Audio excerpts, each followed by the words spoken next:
बिस्मिल्लाहिर्रहमानिर्रहीम। अस्सलामुअलैकुम। मैं डॉक्टर अयाज नई वीडियो के साथ आपकी खिदमत में हाजिर हूँ। हमारी आज की वीडियो का उन्वान है कीटोजेनिक डाइट या कीटो डाइट।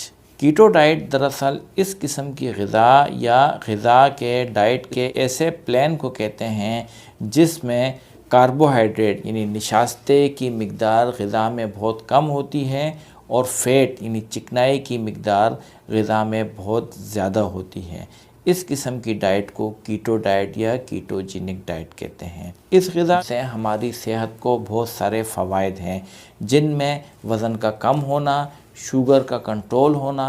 इसके अलावा कैंसर के मरीज़ों को भी कीटो डाइट से बहुत फ़ायदा होता है, और वो मरीज़ जो कि एपिलेप्सी यानी मिर्गी के शिकार हैं, पार्किंसन डिज़ीज़, PCO यानी पॉलीसिस्टिक ओवेरियन सिंड्रोम, इन तमाम अफराद को कीटो डाइट या कीटोजेनिक डाइट से फ़वाइद हैं। कीटो डाइट दरअसल ग़िज़ा का वो प्लान या ग़िज़ा की वो तरतीब होती है जिसमें कार्बोहाइड्रेट यानी निशास्ते की मिक़दार बहुत कम होती है, उसकी जगह पर फ़ैट यानी चिकनाई की मिक़दार बहुत ज़्यादा होती है। मैं अपनी गुज़िश्ता कुछ वीडियोस में आपको बता चुका हूँ कि हमारी ग़िज़ा दरअसल तीन अज्जा पर मुश्तमिल होती है। सबसे पहले कार्बोहाइड्रेट यानी निशास्ता, प्रोटीन यानी लहमियात, और फ़ैट यानी चिकनाई। हमारी आम रूटीन डाइट या डैश डाइट के अंदर इन अज्जा की तरतीब या कॉन्फ़िगरेशन कुछ इस तरह होती है कि इसमें कार्बोहाइड्रेट यानी निशास्ते की मिक़दार तकरीबन 65%, प्रोटीन 20 से 30% और फ़ैट या चिकनाई तकरीबन 15% होती है। लेकिन कीटो डाइट या कीटोजेनिक डाइट में ये तरतीब या ये कॉन्फ़िगरेशन तकरीबन उलट होती है। इस किस्म की ग़िज़ा में फ़ैट यानी चिकनाई का तनासुब 65%, प्रोटीन का तनासुब तकरीबन 15 से 20% और कार्बोहाइड्रेट का तनासुब 5 से 10% होता है।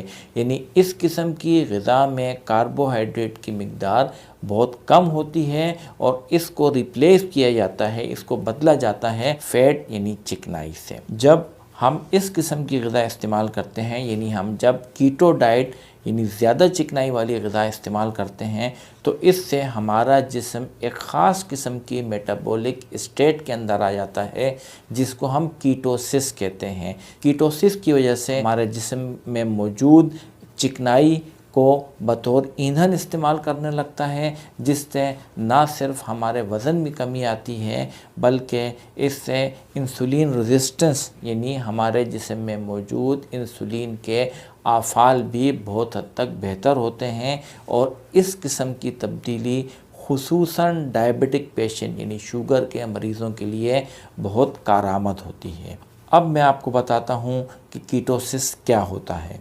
दरअसल कीटोसिस एक ऐसी मेटाबॉलिक स्टेट है हमारे जिस्म में मौजूद ज़ख़ीरा शुदा चर्बी को इस्तेमाल करने लगता है। और कीटोसिस की कैफियत किस तरह हासिल कर सकते हैं, इसके लिए हमें अपनी ग़िज़ा में बहुत ज़्यादा तब्दीली की ज़रूरत है, और ये तब्दील शुदा ग़िज़ा कीटो डाइट या कीटोजेनिक डाइट कहलाती है। जब निशास्ते की मिक़दार को बहुत कम करते हैं, यानी हमें आम तौर पर रोज़ाना अपनी ग़िज़ा में निशास्ता तकरीबन 200 से 250 ग्राम तक दरकार होता है। लेकिन कीटोजेनिक डाइट में या कीटो डाइट के अंदर निशास्ते की ये मिक़दार कम करके 5 से 20 ग्राम तक ले आते हैं। जब कार्बोहाइड्रेट की ये मिक़दार इतनी कम हो जाती है तो जिस्म तवानाई के लिए हमारे जिस्म में मौजूद चिकनाई यानी फ़ैट, जो कि आम तौर पर पेट के इर्द गिर्द के हिस्से में डिपॉज़िट होती है और इसके अलावा जिस्म के दीगर हिस्सों के अंदर जमा होती है, जिस्म उस चिकनाई को बतौर ईंधन या बतौर फ्यूल इस्तेमाल करने लगता है, जिसकी वजह से फ़ैट या चिकनाई बर्न आउट होती है, जिस्म के वज़न में कमी आनी शुरू हो जाती है। कार्बोहाइड्रेट या निशास्ते की मिक़दार ग़िज़ा में कम करने के लिए हमें चाहिए कि हम गंदम यानी रोटी, चावल, सब्ज़ियाँ, फ्रूट और वो तमाम अशिया जिसमें गंदम का इस्तेमाल किया गया है उसे कम से कम करें और अपनी ग़िज़ा में चिकनाई का इस्तेमाल ज़्यादा करें। मसलन मीट यानी बीफ और मटन, गाय बकरे या गोश्त, फ़िश, वो फ़िश जिसके अंदर चिकनाई की मिकदार ज़्यादा होती है, मसलन टूना फ़िश, ट्राउट फ़िश। इसके अलावा अंडे, नट्स और हेल्थी ऑयल्स, मसलन एवोकाडो ऑयल, कनोला ऑयल और ऑलिव ऑयल। इन चिकनाइयों की मिकदार को हम अपने जिस्म में ज़्यादा करें, जिसकी वजह से जिस्म में कीटोन की मिकदार बढ़ जाती है और हमारा जिस्म कीटोसिस की कैफियत का शिकार होता है और इसकी वजह से हमारे जिस्म में मौजूद मज़ीद चर्बी बतौर ईंधन इस्तेमाल होती है और हमारे वज़न में ना सिर्फ कमी आती है बल्कि हमारे जिस्म में मौजूद इंसुलिन के आफ़ाल में भी दुरुस्तगी पैदा होती है, जो कि शुगर के मरीज़ों के लिए इंतहाई कारआमद है और ये शुगर को कम करने में एक बहुत मौसर किरदार अदा करती है। ख़ास वक्त चाहिए कि हमारा जिस्म मेटाबॉलिक स्टेट कीटोसिस के अंदर दाखिल हो। वो अफराद जो कि चाहते हैं कि उनका जिस्म जल्द कीटोसिस की स्टेट के अंदर या कीटोसिस की कैफियत के अंदर दाखिल हो, तो उन्हें कीटो डाइट के साथ साथ इंटरमिटेंट फास्टिंग भी करनी चाहिए। इंटरमिटेंट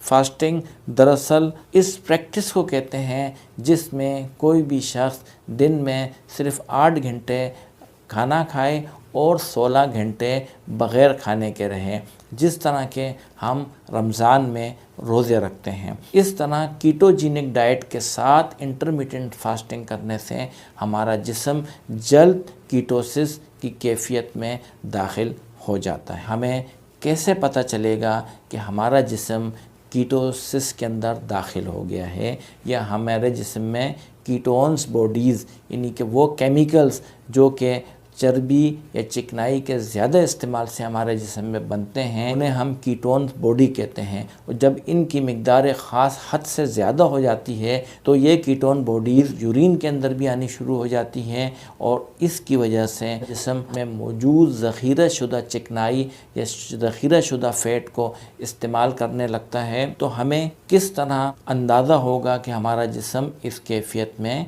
दाखिल हो चुका है?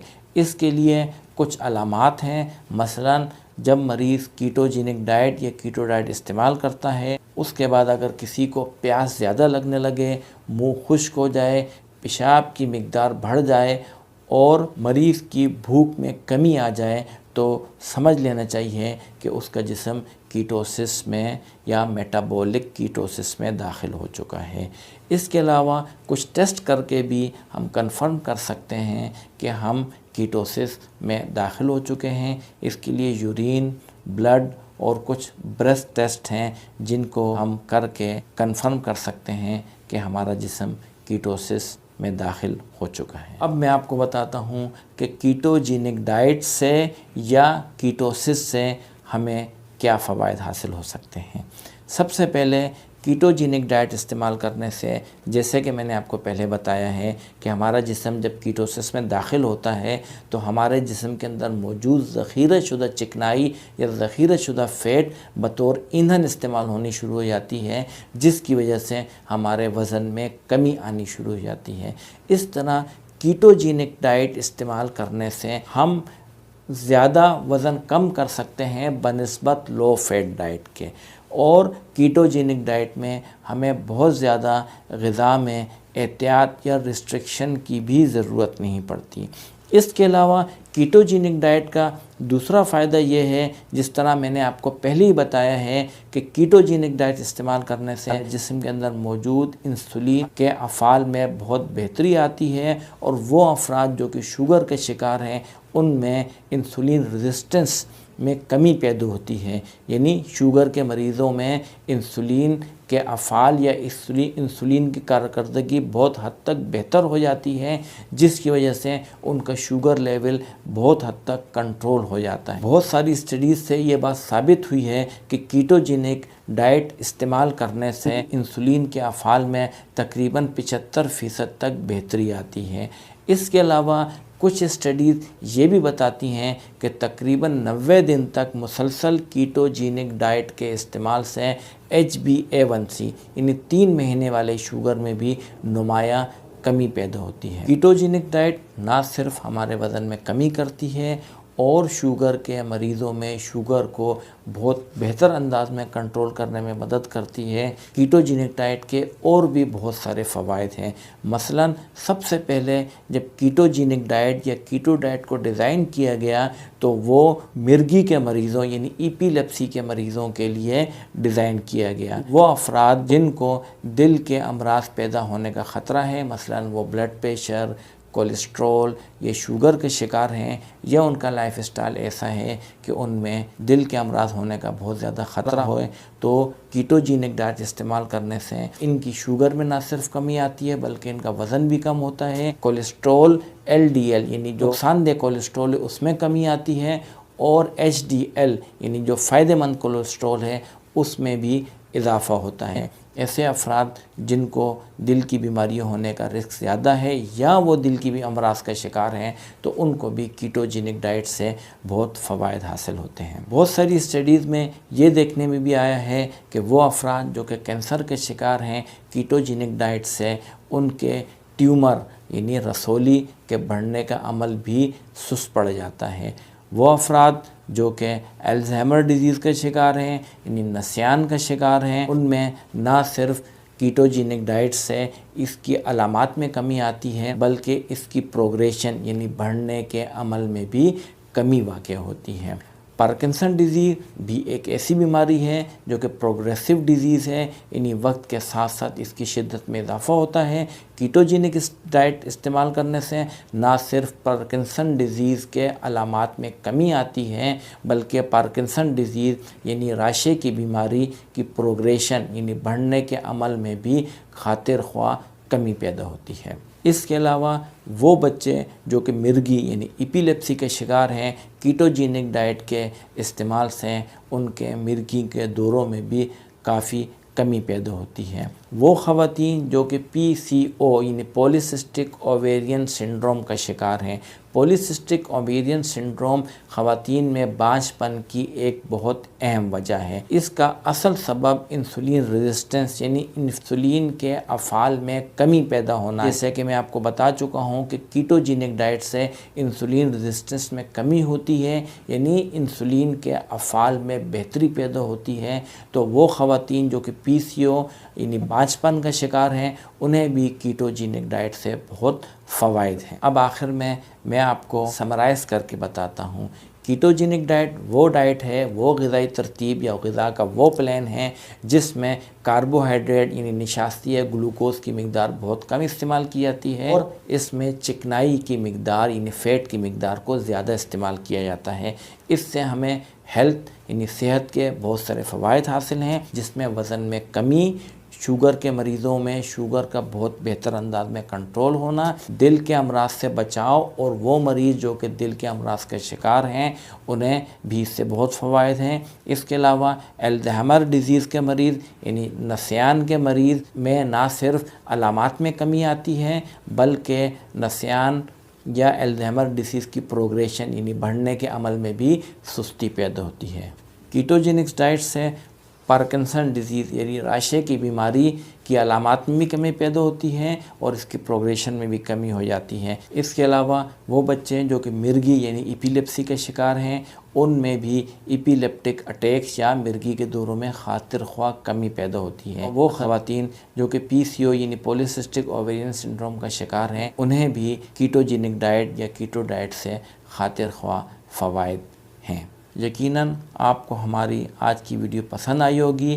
कीटोजेनिक डाइट के बारे में मज़ीद तफसील कि किस तरह आप कीटोजेनिक डाइट को या कीटो डाइट को अपनी नॉर्मल ज़िंदगी में इस्तेमाल कर सकते हैं या किस तरह इसको अपनी रूटीन बना सकते हैं, इंशाल्लाह ये मैं आपको अपनी अगली वीडियो में बताऊंगा। आप अपनी हमें आरा से आगाह करते रहिएगा। अपना बहुत ख्याल रखिएगा। आपका बहुत बहुत शुक्रिया। अल्लाह हाफ़िज़।